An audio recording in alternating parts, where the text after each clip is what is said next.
সকাল 11:02 রোজা দিছি। তো গোপালকে দেখাই। আজকে তো পূর্ণিমা, ঝুলন পূর্ণিমা। আজকে সঙ্গে হইব কাম কয় নাই, কি করবো? আমার তো ভাগ্য নেই কিছু করার।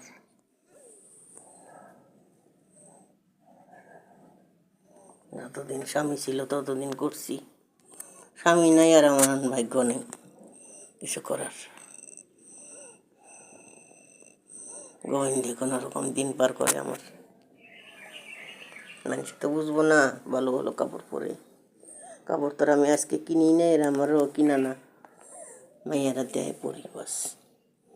মানুষ তো কত কিছুই মনে মনে কয়। খাওয়া পাঠায় খাই। 5,000 টাকা দেখে আর খাওয়া হয়?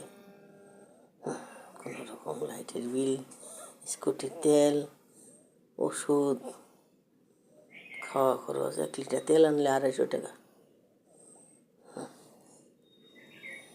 কী করবো আমি? ধূপকাঠি কিনলেও 20 টাকা। রিফাইন তেল আনি তাও 250 টাকা এনে দেয়।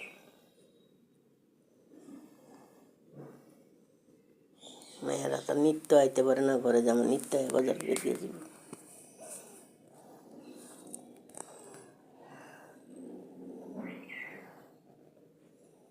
কত ফুটানি, কেউ কথা কইতে চায় না।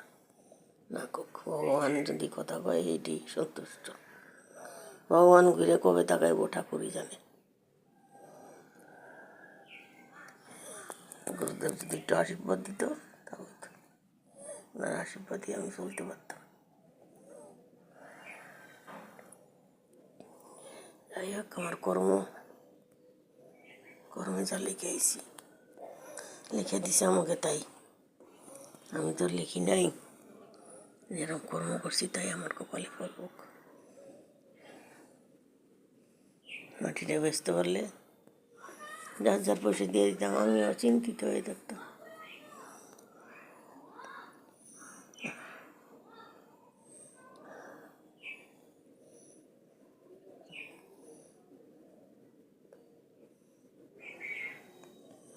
আপনারা ভালো থাকেন, সুস্থ থাকেন, ঠাকুরের ভোগ দেন, প্রসাদ খান।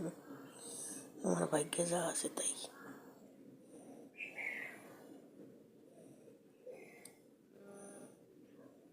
সুস্থ থাকেন। এখানে রাত্রে দেখি দিদি